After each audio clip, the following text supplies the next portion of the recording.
Chapter 3. Player Piano. Outside, the Saturn played on.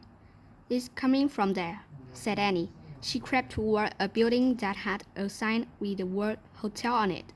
Jack limped after her. Annie slowly pushed open a swinging door.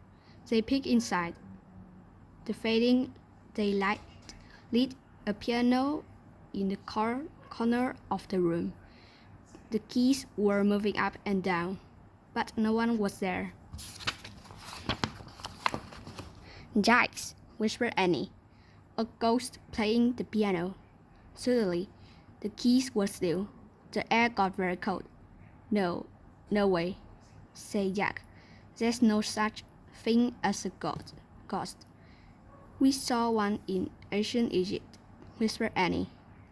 "Yeah, but that was ancient Egypt," said Jack.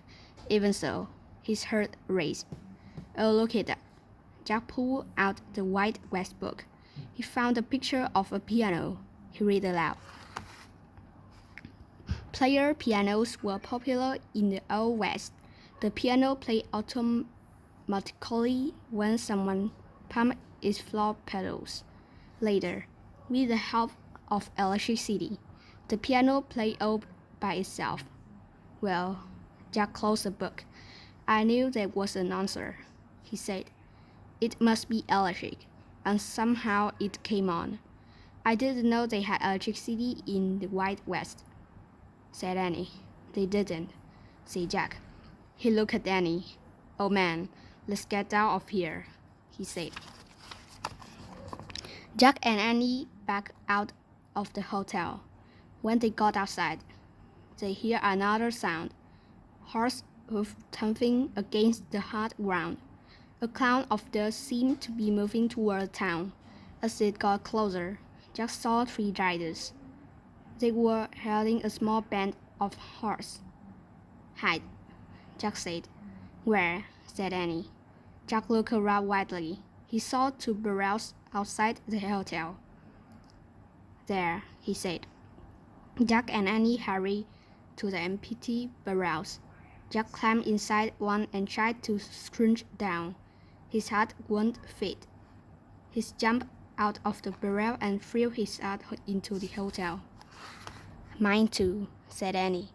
Jack grabbed hers and threw it. Then he scrambled back into the barrel. Just in time. Jack heard the horses thunder into town. He peeked through a crack of the barrel and saw a blur of cowboys and horses go by. "Wah, wah, wah," men shouted. Jack heard the horses come to a halt. They stamped and snorted. All he could see were shadows through the crack. Dust covered Jack. He had to sneeze. He pinched his nose. The creek bed must have dried up. A cowboy yelled, "This town's a ghost." "Jap, it gives me the shivers," said another. "Let's come over the rise." Jack really had to sneeze now. He pinched his nose tighter, but he couldn't stop the sneeze. He let out a chug achoo. "What was that?" someone said. Just then a loud whinny split the air. Jack saw a beautiful horse rear up. She had no rider and saddle, just a rope around her neck. She was as red as the sunset. She had a white-black mane and a white star above her eyes. "We can't keep fighting this one, boss," a cowboy yelled. "Jack, she wants her coat," another said. "We shouldn't have left him behind. He was too slow," a rolly voice said. "We'll sell her when we cross the border." "That's terrible," thought Jack. He knew Annie must be upset too. He just hoped that she wouldn't jump out of her barrel. But the cowboys pulled the red horse away. The ground rang from the pounding of hooves as they galloped off. Jack and Annie stood up. They watched the rider disappear into the dust. The pounding faded away. All was quiet again, except a lazy buzz of flies. They were mean to that horse, Annie said in a low, angry voice. I know, but there was nothing we could do, said Jack. His boots were calling him.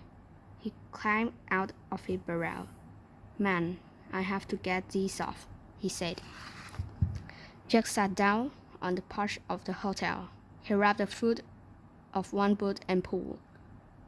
Jack, said Annie, I think there is something we can do. What? Jack looked up. A small horse was running down the road. He was as red as the white mother horse.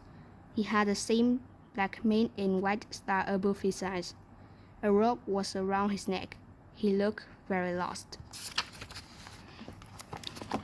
Hands up.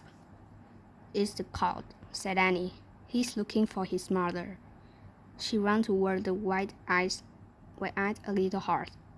Wait, called Jack. Oh, brother. He pulled the book out of his pack. He found the chapter titled, Horses of the Wild West. He started reading. At the end of the 1800s,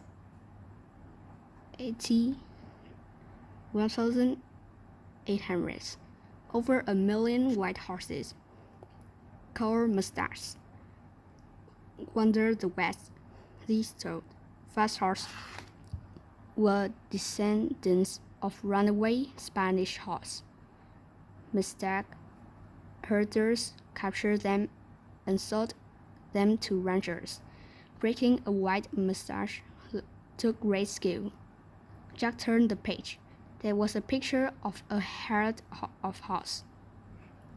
2 of them even looked like the beautiful mare and her colt. Hey, Annie, Jack called. You should see this picture. Annie didn't answer. Jack looked up.